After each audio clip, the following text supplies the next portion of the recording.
প্রবাসীর স্ত্রী। আমার স্বামী দীর্ঘদিন সৌদি আরব প্রবাসে আছে। আমি এই এলাকার বউ। আমি এই বাগানটা তৈরি করছি অনেক কষ্ট করে।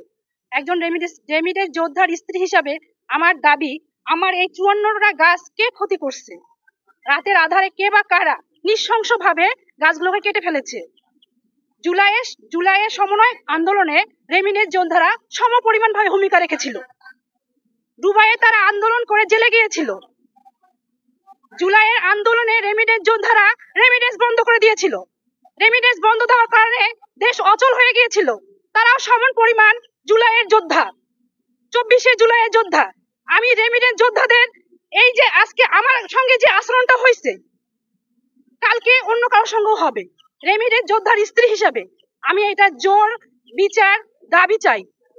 আমার সঙ্গে কারো শত্রুতা থাকতেই পারে, কিন্তু আমার এই গাছগুলো, নিরীহ গাছগুলোর সঙ্গে তো কোনো শত্রুতা নেই। কারা, কে বা কাহারা নৃশংসভাবে এই গাছগুলোকে কেটে ফেলছে? এটা আমার মনে হয় আওয়ামী লীগের দোসররা এই কাজটা করছে। স্বৈরাচারী সরকারের দোসররা না হলে এরকম নৃশংসভাবে গাছ কেটে ফেলতে পারে না। আমি বিরামপুর এবং নবাবগঞ্জ উপজেলার ইউনো স্যারের কাছে দৃষ্টি আকর্ষণ করতে চাই, কারা এই কাজ করছে? আওয়ামী লীগের দোসররা এখনো এইভাবে এই কাজ করতে পারে? আওয়ামী লীগের দোসররা ছাড়া এই গাছ এভাবে নৃশংসভাবে কাটতে পারে না। আমি বিরামপুর উপজেলার ইউনো স্যারের কাছে জোর দাবি জানাই, এর চুল ছিঁড়া বিশ্লেষণ করে অপরাধীদেরকে আইনের আওতায় আনা হোক। একজন রেমিডেন্সের অক্লান্ত পরিশ্রমে দেশের চাকা সচ্ছল থাকে, কিন্তু এই রেমিডেন্স যোদ্ধাদের স্ত্রীকে বিভিন্ন ক্ষেত্রে বাংলাদেশে অপদস্থ করতে হয়। অপদস্থ করে অপমান করে।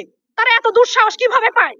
একজন রেমিডেন্স যোদ্ধার অর্থনৈতিক থেকে, তাদের ইনকাম থেকে, তাদের রেমিডেন্স থেকে দেশের চাকা সচ্ছল থাকে, তাদেরকে অবহেলা করা হয়।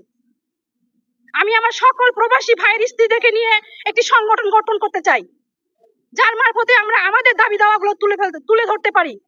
আমি জোর দাবি জানাচ্ছি, যারা এই অপরাধ কর্মের সঙ্গে জড়িত তাদেরকে সুষ্ঠু তদন্ত করে তাদেরকে আইনের আওতায় এনে দৃষ্টান্তমূলক শাস্তি দেওয়ার জোর দাবি জানাচ্ছি। এই নরহরিপুরে এই কাজটা আজকে ঘটেনি। প্রায় শোনা যায় কারো বাগানে, কারো জমিতে, কারো বিছনে বিষ দেওয়া হয়, কারো পুকুরে বিষ দেওয়া হয়। এই গ্রামে মাত্র 500 জন লোকের বাস। রাতের আধারে কে বা কারা, এই কে দুষ্ট চক্র যে মানুষের জিনিস নষ্ট করে? এই ঘটনাটা প্রতিনিয়ত হয়ে আসছে নরহরিপুরে। এই সমাজের মানুষ চুপ করে থাকে, নিষ্ক্রিয় ভূমিকা পালন করে। কেন? আমি প্রশাসনের কাছে জোর দাবি জানাবো, এর সুষ্ঠু তদন্ত হোক।